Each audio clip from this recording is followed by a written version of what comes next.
नमस्कार किसान भाई और किसान बहनों, आपका पशु में आपका स्वागत है। तो पिछली वीडियो में दोस्तों हमने एक सीरीज स्टार्ट की थी जिसमें हमने शुरू किया था ये समझना कि एक सफल डेयरी बिजनेस कैसे शुरू करना है। डेयरी बिजनेस में आने से पहले की स्टेज में, यानी कि अभी आप सिर्फ सोच रहे हैं, अभी सिर्फ प्लानिंग स्टेज में है, उस वक्त आपको किन किन चीज़ों की प्लानिंग करनी चाहिए, किन किन चीज़ों को ध्यान में रखना चाहिए, अपने को उस अवस्था में सोचना चाहिए कि मैं ये चीज़ कर पाऊंगा या नहीं, मेरे पास ये सब कुछ है या नहीं, या मैं इस तरीके से कर सकता हूँ नहीं। तो ये प्लानिंग किस तरीके से करनी चाहिए, इसकी शुरुआत हमने पिछली सीरीज़ में स्टार्ट करी थी। अगर आपको थोड़ा बहुत याद हो तो मैं एक बार फिर से आपको रिमाइंड कराना चाहता हूँ। पिछली वीडियो में हमने डिस्कस किया था कि एक डेयरी फार्म को शुरू करने से पहले आपको बहुत सी चीज़ें सोचनी पड़ती है। सोचने वाली स्टेज में अभी आपने शुरू नहीं किया है, सिर्फ सोचने वाली स्टेज में आपको क्या क्या चीज़ें सोचनी है, वो बहुत सी चीज़ें होती है, बहुत से फैक्टर्स होते हैं जिनके ऊपर डिपेंड करता है कि आप आगे चलकर अपने डेयरी बिजनेस को सक्सेस कर पाएंगे या नहीं। उनमें से कुछ थे जैसे कि आपका डेयरी बिजनेस में आने का क्या कारण है, आप जॉब की इनसिक्योरिटी से बचने के लिए आना चाह रहे हैं, या आप रिटायर हो रहे हैं तो उसके बाद आप एक रेगुलर इनकम चाहते हैं तो आप डेयरी बिजनेस में आना चाह रहे हैं, आपकी स्टडी डेयरी फार्मिंग में हुई है तो आना चाह रहे हैं, या आपका कोई पुश्तैनी बिजनेस है उसको बढ़ाने के लिए आप डेयरी फार्मिंग में आना चाह रहे हैं। तो इन हर प्रकार के कारण में किस कारण आप आना चाह रहे हैं, हर प्रकार के कारण में आपको क्या चीज़ दिमाग में रखनी चाहिए, क्या चीज़ ध्यान में रखना चाहिए, इसकी चर्चा हमने पिछली वीडियो में करी। अब हम बढ़ते हैं इस सीरीज़ के अगले भाग में। आज हम डिस्कस करेंगे कि आपको डेयरी बिजनेस में आने से पहले कितने फंड्स की अरेंजमेंट करनी है, कितना पैसा आपको चाहिए, कितने पशु से शुरुआत करने के लिए। अगर आप 8 पशु से शुरुआत करें, अगर आप 6 से कर रहे हैं, अगर आप 12 से, 15 से या 20 से, तो आपको किस अवस्था में कितने फंड्स आपके पास होने चाहिए, इस चीज़ की चर्चा हम आज इस वीडियो में करेंगे। तो रिक्वेस्ट दोस्तों आपसे एक ही है, इस चैनल को अभी सब्सक्राइब और बेल आइकन प्लीज़ प्रेस कर दीजिए, क्योंकि हम इस चैनल पर इसी तरीके से dairy farming related informational tips और नॉलेज वाली वीडियोस बनाते ही रहते हैं जो आप सबके बहुत काम की होती है। और आपके लाइक और वीडियो को शेयर करने से ये वीडियो और भी किसान लोगों तक पहुंचती है और भी उन भाइयों तक पहुंचेगी जो कि इस डेयरी बिजनेस में आना चाहते हैं, तो उनको भी इन वीडियो से प्रेरणा मिलती है। और सबसे इंपॉर्टेंट चीज़ दोस्तों, आपका ये सब करने से हमें बहुत सपोर्ट मिलता है। तो चलिए बढ़ते हैं आज के टॉपिक की तरफ। तो सबसे पहला क्वेश्चन तो यही है कि क्या ये डेयरी बिजनेस बिना पैसे लगाए शुरू हो सकता है? क्या इसमें कुछ ऐसा स्कोप है कि आप बिना पैसा लगाए इसे शुरू कर सकते हैं? इसका जवाब दोस्तों बिल्कुल ना है। डेयरी बिजनेस दोस्तों एक वो बिजनेस है जिसमें आप बिना पैसा लगाए नहीं आ सकते। अगर आपके पास पर्याप्त धनराशि नहीं है या आप लोन वगैरह किसी तरीके से अरेंज नहीं कर सकते, तो आप इस बिजनेस में आने का मत सोचिएगा दोस्तों। मैं आपको झूठी दिलासा नहीं देना चाहता हूं कि आप इसे कम पैसे में चला सकते हैं या फिर बिना पैसा लगाए शुरू कर सकते हैं। ये सब झूठी दिलासाएं होती है दोस्तों। आपको बिल्कुल प्रैक्टिकल थिंकिंग रखनी चाहिए किसी भी बिजनेस में एंटर करने से पहले। बिल्कुल प्रैक्टिकली सोचिए, कैलकुलेट करिए, एस्टिमेट करिए, फोरकास्ट करिए, लंबे समय का सोचिए, तभी किसी चीज़ के बिजनेस स्टार्ट कीजिए। इमोशंस के ऊपर बिजनेस स्टार्ट नहीं होते। तो अब बात आती है, अगर ये डेयरी बिजनेस बिना पैसों के नहीं हो सकता तो पैसा अगर चाहिए तो कितना चाहिए, और कितने पशु से शुरुआत करें तो कितना चाहिए। अब इसको आसान करने के लिए दोस्तों एक मैंने टेबल बनाई है। इस टेबल के थ्रू मैं आपको एक एक चीज़ समझाऊंगा, बट उस टेबल को शुरू करने से पहले कुछ बेसिक्स समझ लीजिए कि आपको अगर ये चीज़ सोचनी है तो किस तरीके से सोचनी है। नंबर 1 दोस्तों, सबसे पहली चीज़ ये है, आप जब भी ये चीज़ देखते हैं किसी भी बिज़नेस को स्टार्ट करने से पहले कि आपको कितना पैसा लगाना है, तो उसमें आप सिर्फ इनिशियल इन्वेस्टमेंट का मत सोचिए। बहुत सी वीडियोस में आपने शायद ये देखा होगा कि आपको बताया जा रहा है कि आप शुरुआती पैसा जो है कितना लगेगा, जैसे कि पशु को खरीदने का या शेड निर्माण का, सिर्फ उसकी कैलकुलेशन दिखाई गई है। बट मेरा दोस्तों मानना यह है कि बिज़नेस को स्टार्ट करने से पहले अगर आपको सोचना है तो थोड़ा लंबा सोचिए। कम से कम 8 या 10 महीने का सोचिए, 6 महीने का भी सोच सकते हैं कि आप उस 6 महीने के अंदर आपकी जेब से कितना निकलने वाला है और कितना आपके पास आने वाला है। इस तरीके से बजटिंग करिए, एक बजट बनाइए कि मैं इतना मेरे जेब से निकलेगा, इतना मुझे लोन लेना है और उस लोन को चुकाने के लिए इतना मुझे धनराशि देनी है। इन सबको मिलाकर बजट तैयार होता है दोस्तों। सिर्फ पहले मंथ का सोच के आप बिल्कुल भी किसी बिजनेस में एंटर मत कीजिए कि मुझे बस पशु खरीदने हैं और फार्म डालना है और फिर हो जाएगा। ये मत सोचिए। उसके बाद भी दोस्तों लगातार आपके नए नए खर्चे आएंगे और रेगुलर भी खर्चे चलेंगे। आपको ये इंश्योर करना होगा कि उन खर्चों को पूरा करने के लिए क्या मैं दूध बेच के या किसी और तरीके से आय अर्जित कर पा रहा हूँ या नहीं। तो बजटिंग हमेशा 8 से 10 महीने की कीजिएगा। अब इसके पीछे एक और कारण है दोस्तों, मैं इस टेबल में जो है 8 महीने की बजटिंग लेके चलूंगा। आपको बताऊंगा कि 8 महीने का आपको कम से कम प्लान बनाना है। वो इसलिए बनाना है दोस्तों क्योंकि 8 महीने बाद आपको कुछ और पशु खरीदने पड़ेंगे, क्योंकि आपके जो खरीदे हुए पशु हैं वो आपके आ चुके होंगे ड्राई पीरियड में, और उस अवस्था में जो जिससे कि आपको उनकी प्रोडक्टिविटी या तो बहुत कम मिल रही है या ना के बराबर प्रोडक्टिविटी मिल रही है, यानी कि दूध उनका बिल्कुल ज़ीरो हो चुका है या फिर बहुत ही कम है। तो उस केस में आपको नए पशु खरीदने पड़ेंगे, इसलिए मैं पहले 8 महीने की लेके चल रहा हूँ।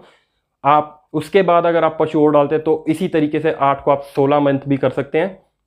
तो अभी के लिए मैं 8 महीने की कैलकुलेशंस आपको एक दिखाऊंगा। दूसरी चीज़ दोस्तों इसमें ये आपको सोच के चलनी है कि आप ये बिजनेस जो मैंने पिछली वीडियो में बताया था, आप डेयरी बिजनेस करने वाले हैं, तो बिजनेस पर्सपेक्टिव से आपको एक बजटिंग तैयार करनी है। अगर आप घर में ही 1-2 पशु रख के सीखना चाह रहे हैं कि मुझे अभी डेयरी फार्मिंग के बेसिक्स क्या हैं, गाय के बेसिक्स क्या हैं, कब बच्चा देती है, कैसे देती है, उसका खर्चा कितना होता है, क्या क्या समस्याएं आती है, वो चीज़ें अगर आपको समझनी है तो घर पर आप 1-2 पशु या 2-3 पशु आराम से पाल सकते हैं। बट अगर आप डेयरी पर्सपेक्टिव से इसमें आना चाहते हैं तो कम से कम आप 6 या फिर 8 पशुओं से शुरुआत कीजिए दोस्तों, क्योंकि इससे कम अगर आप किसी डेयरी फार्म की शुरुआत करते हैं तो आपको बिल्कुल भी समझ नहीं आएगा कि पूरे फार्म का, पूरे हर्ड का, यानी कि सभी गायों का एक साथ मिला के क्या प्रॉफिट और क्या नुकसान हो रहा है। यहाँ पर एक एग्जाम्पल के तौर पे, एक उदाहरण के तौर पे मान लीजिए आपने घर पे 3 गाय रखी है। अब उस 3 में से एक गाय जो है कोई दिक्कत आ जाती है उस गाय को, या उसकी प्रोडक्टिविटी कम हो जाती है, उसका दूध देने की क्षमता कम हो जाती है, तो उस क्षमता को पूरा का पूरा करने का भार जो है सिर्फ 2 गायों पर डल जाता है। तो आपको 2 गायों से वो उस तीसरी गाय का पूरा करना है। ये मान लीजिए 3 गाय आपने 25-25 लीटर की जो है रख ली है। अब एक 25 लीटर वाली आपकी गाय जो है ख़राब हो गई या फिर कोई समस्या आ गई है, तो आपको उन 25 लीटर वाली जो बाकी 2 गायें हैं उनसे तकरीबन 12.5 लीटर और एक्स्ट्रा प्रोड्यूस करना होगा, ताकि आप उसका 25 लीटर पूरा कर सके, जो कि बिल्कुल इम्पॉसिबल सी चीज़ है। 25 लीटर की जगह आप 37.5 लीटर या 40 लीटर नहीं प्रोड्यूस करा सकते। वहीं इसी एग्जाम्पल में अगर आप 8 पशु आपने रखे हैं, उसमें से अगर आपका कोई एक पशु खराब हो जाता है तो जो बाकी 7 गायों पे जो लोड आएगा वो 3 या 4 लीटर का ही आएगा।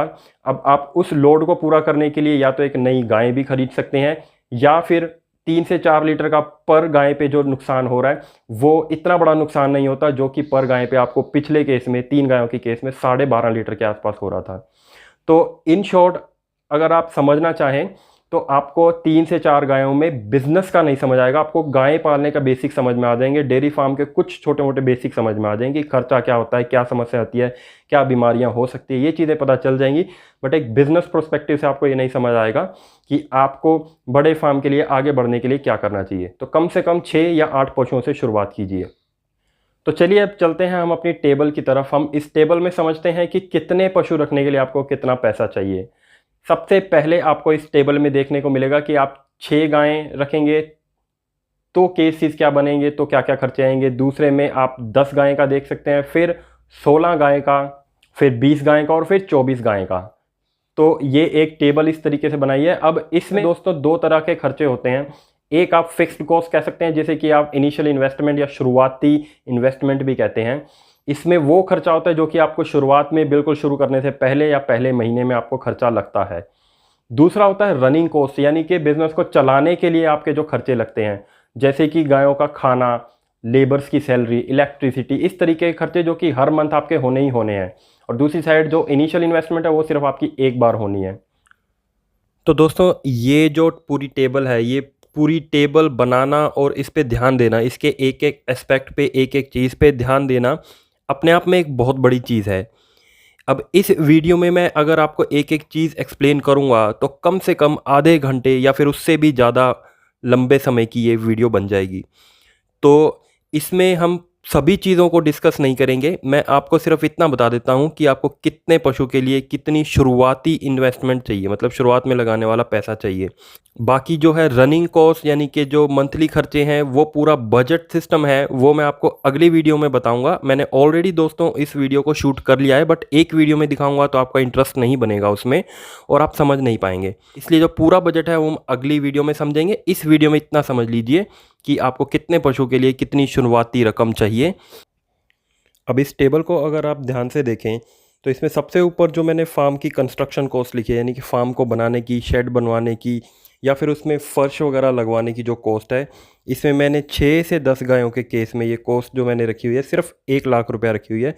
क्योंकि मैं सजेस्ट करूँगा आप 6 या 10 गायों के केस में सिर्फ इसी तरीके का एक फ़ार्म बनवाएं, छोटा फ़ार्म, जो कि आप इजीली मैनेज कर सकें और ख़र्चा कम से कम हो। तो मैंने वो कॉस्ट 1 लाख रुपया अभी रखी हुई है कंस्ट्रक्शन कॉस्ट। और वहीं अगर आप 16, 20 या 24 पशु के लिए फ़ार्म करते हैं तो ये कंस्ट्रक्शन की कॉस्ट, शेड, फर्श और उसकी चारदीवारी और इस तरीके की कंस्ट्रक्शन की कॉस्ट आपकी बढ़ जाती है, क्योंकि आपको बड़ा स्पेस चाहिए। अब आपका इस तरीके के स्पेस से काम नहीं चलेगा, आपको इस तरीके का स्पेस करना होगा। तो उस केस में आपकी कॉस्ट पहुंच जाती है 16 पशुओं के केस में 3 लाख, 20 और 24 पशुओं के केस में मैंने ये 3 लाख और 5 लाख रुपए रखी है। 24 पशुओं के केस में ज़्यादा बड़े स्पेस की ज़रूरत होगी और ये कॉस्ट भी आपकी ज़्यादा आएगी। तो मैंने रफली 5 लाख रुपए 24 पशुओं के केस में रखी है। पशुओं को मैं समझ रहा हूँ कि 80,000 रुपये एक एवरेज प्राइस है 25 लीटर की जो अच्छी गाय का, तो वो मैं 80,000 के हिसाब से रख रहा हूँ। तो 6 पशुओं के केस में जो आपका बन रहा है वो आप देख सकते हैं एनिमल की कॉस्ट। 10 के केस में, 16 के केस में, 20 पशुओं के केस में और 24 पशुओं के केस में जो कॉस्ट है आप देख सकते हैं इस टेबल में। उसके बाद जनरेटर की ज़रूरत आपको हर केस में पड़ने वाली है, चाहे आपके पास 6 पशु हों चाहे 24 पशु हों। तो उसकी कॉस्ट मैंने रफली क्या रखी है वो आप देख सकते हैं इस टेबल में। फिर आता है फैंस। तो 6 या 10 फार्म के केस में आपको छोटा स्पेस है तो आपको बड़े फ़ैन की ज़रूरत नहीं है। आप छोटे फ़ैन, सीलिंग फ़ैन या फिर फराटा फैंस भी लगवा सकते हैं। उनकी कॉस्ट जो मैंने रफली एक लिखी है 6 या 10 पशुओं के केस में। और 16, 20 और 24 के पशुओं के केस में आपको बड़े फ़ैंस चाहिए। बड़े फ़ैंस की कॉस्ट जो है क्या आती है, 2 फैंस की तकरीबन 60,000 के आसपास 2 फैंस की कॉस्ट आती है। वो आप देख सकते हैं 16, 20 और 24 पशुओं के केस में। इसके अलावा मिल्किंग मशीन की मेरा सजेशन है आप यूज़ नहीं करेंगे 6 या 10 पशुओं के केस में। अगर आप इसका यूज़ करते भी हैं तो आप इसकी कॉस्ट डाल सकते हैं 50 से 60,000 रुपये। पर मेरा सजेशन है आप 6 से 10 पशुओं के केस में मिल्किंग मशीन जो है ना ही परचेज़ करें। अगर ज़रूरत पड़ती है तो आप परचेज़ कर भी लें। और इसके अलावा अदर कॉस्ट जिसमें मैं आपके वहाँ पे रहने की या फिर और छोटे मोटे खर्चों की अगर मैं खर्चे गिनूँ तो 6 से 10 पशुओं के केस में मैं इसे बिल्कुल अभी नहीं समझ रहा, क्योंकि मेरा मानना है कंस्ट्रक्शन कॉस्ट के अंदर ही लाख रुपए या 2 लाख रुपए जो मैंने कॉस्ट लिखी है उसके अंदर ही आपके ये खर्चे निपट जाएंगे। 16, 20 और 24 पशुओं के केस में आपके ये खर्चे का बजट जो मैंने अदर कॉस्ट का 50-50 हज़ार रखा हुआ है। वैसे तो इस टेबल को दोस्तों मैं अगली वीडियो में बहुत अच्छे से एक्सप्लेन करने वाला हूँ। ये सारी चीज़ें जो मैंने बताई एक बार फिर से आपको और अच्छे तरीके से एक्सप्लेन करने वाला हूँ, जिसमें कि मैं इनको आपको ये भी बताऊंगा किस तरीके से आप इसमें बचा सकते हैं और क्या चीज़ आपकी घट सकती है। तो वो मैं अगले पूरे बजट वाली वीडियो में आपको बताऊंगा।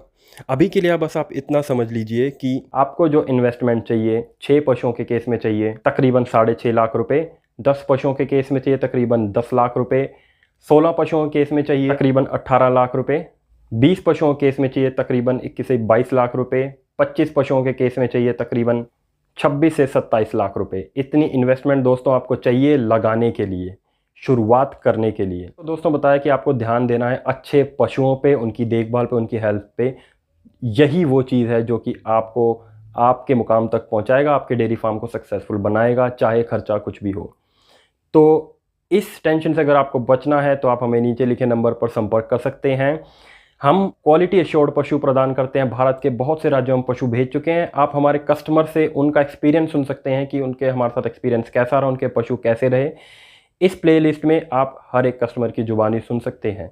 बाकी इस वीडियो में हमने जो चर्चा करी है दोस्तों, ये चर्चा करी है कि आपको इस बिज़नेस में आने से पहले, जबकि आप सोच रहे हैं, अभी सोचने वाली स्टेज में, प्लानिंग स्टेज में, तो आपको बजटिंग कैसे करनी चाहिए, आपको ये डिसीज़न कैसे लेनी चाहिए कि आपको कितना पैसा चाहिए, आपको इस बिज़नेस में आना भी चाहिए या नहीं चाहिए, अगर आपके पास उतना पैसा है या नहीं।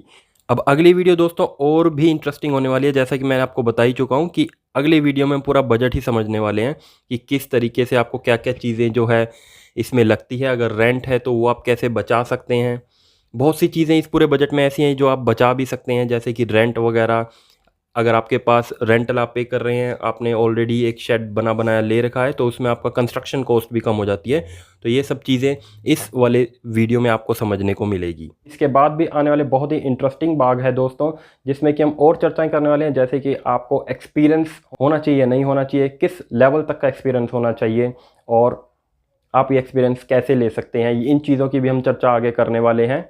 बस रिक्वेस्ट एक ही है आपसे, इस वीडियो को लाइक और शेयर ज़रूर करें ताकि ये वीडियो और भी ज़रूरतमंद किसानों तक पहुंच पाए। बेल आइकन और सब्सक्राइब ज़रूर क्लिक करें, क्योंकि ये चीज़ें करने से हमें बहुत सपोर्ट मिलता है और आपको आने वाली वीडियोस के नोटिफिकेशन मिल जाते हैं।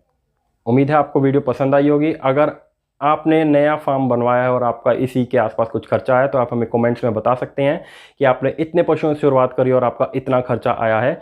मैं आपके कमेंट्स को पर्सनली देखूंगा और हो सकता है तो मैं आपको उन पर जवाब भी दूंगा। तो मैं अमनदीप सिंह मिलूंगा आपसे अगले वीडियो में, तब तक के लिए नमस्कार।